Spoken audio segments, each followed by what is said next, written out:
The most famous reindeer of all. Just Rudolph the red-nosed reindeer had a very shiny nose. And if you ever saw it, Hey you guys, welcome back to my channel. It's your girl Paige. It is Truckmas, so you know I'm gonna be dropping videos every day for the month of December up until Christmas, right? So in today's video, I'm going to be explaining hours of service for a local driver like myself. Now ours is just a tad bit different compared to someone that is over the road. So let me explain it to you. So the basic rule is you cannot drive no more than 70 hours within an 8-day period. If you hit your 70 hours or your 8th day, you cannot work, drive, or be at work, driving, do anything. You cannot do any of that for 34 hours straight. And if you do that, then it is considered a violation, and it will not only affect your company, but it will affect you as a driver, and it will affect your CSA score. Another rule is we have up to 14 hours in a day to work. Within those 14 hours, you only have 11 hours of driving time. You can drive your entire 11 hours, but if you have a job to where you have to, like if you're sitting at a shipper, that's considered part of your 14 hour. That's not considered your drive time. If you have to drive a forklift to unload your own trailer, that is considered part of your 14 hour, not your drive time. Getting fuel is part of your work 14-hour rule.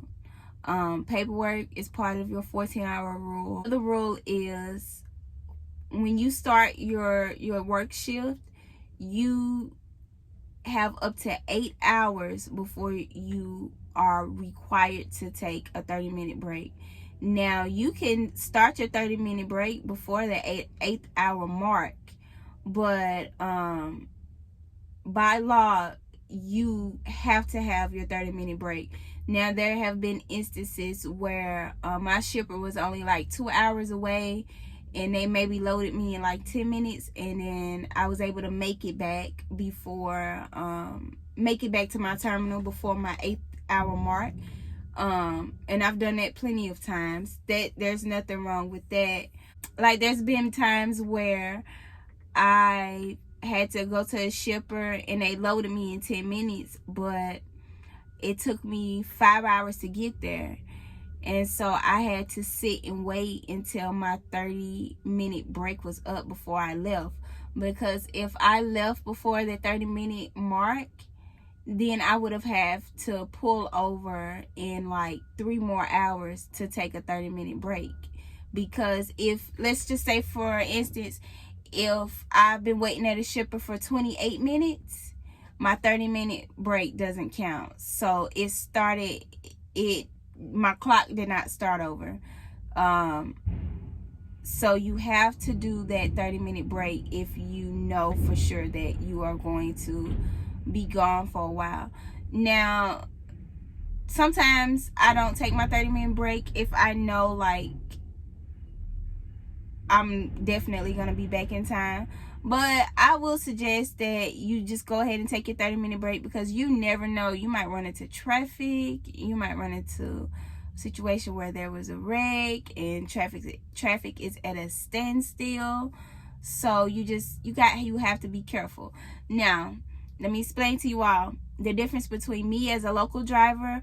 I have 2 exemptions. Not all local companies do this. Not all truck driving companies do this. Some might do it. Some over-the-road companies do have exemptions, but I believe that is dependent on what you are hauling. If you are hauling something that is very important, like I know one guy had an exemption because he was hauling baby food, and that it was a really bad baby food shortage. So he could run as much as he needed to. As long as he took his 30-minute break, he was good. But like I said, we have exemptions. One of our exemptions is a 16-hour rule. It adds on 2 hours to our work day. but we can only use that once a week every 8 days. So that is something that, and we try not to use that until like towards the end of the week, because when it gets towards the end of the week, you know, people be driving crazy and traffic be a little bit more heavy depending on where you live at. So you just got to be mindful and make sure you use that very wisely, I guess I could say. And we have another exemption called adverse driving conditions. And that right there adds on an hour and 45 minutes of drive time to our clock for that day. Now, you can use this as well when it comes to traffic or when it comes to weather. Both of those are options. I really don't use it unless I really have to. I mean, there's no need to try to use it. I be trying to get back home anyway, so I ain't trying to, you know, waste time nowhere. So let me break down an example of what my day usually looks like, or could look like for anybody. So I log on to my ELD at 9:10. All right. So between me getting my trailer, doing paperwork, I'm considered on duty.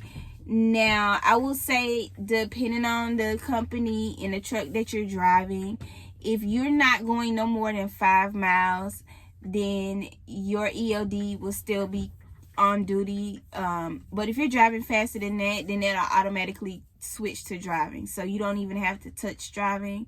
Like I said, this is dependent on the company and also the ELD that you are using.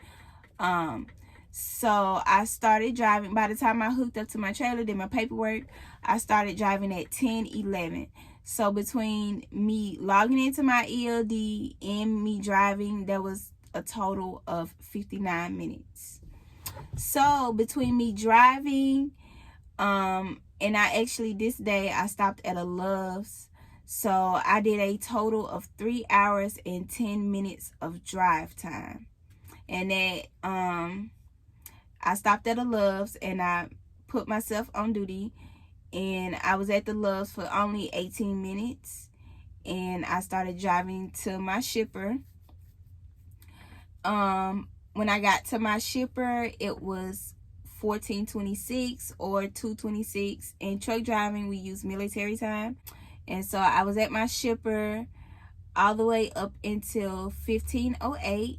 The time between me being at the shipper and starting to drive back to my terminal, there was a total of 42 minutes. So that right there, my clock considered that my 30-minute reset or my 30-minute break.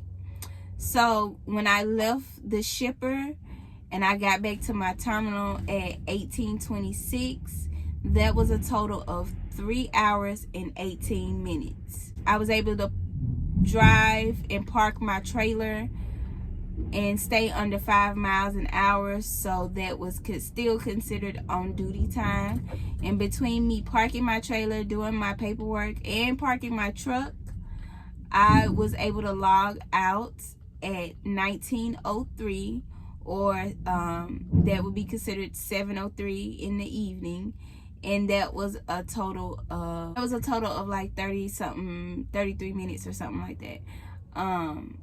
So yeah, like I said, I'm gonna put an example of this on the screen so you guys can see what it looks like. I hope that this helps someone understand the hours of service, the whole ordeal when it comes to that. I will say I didn't really understand it much until I started truck driving. So sometimes you gotta like look at what you do in order to understand it. You know what I'm saying? So with that being said, if you have any questions about what I explained in this video, feel free to comment. I have absolutely no problems answering any more questions. And I hope that helps. Don't forget to like and subscribe to the channel, and I will see y'all in the next video. Bye. Thank you. Reindeer game. In one foggy Christmas Eve, Santa came.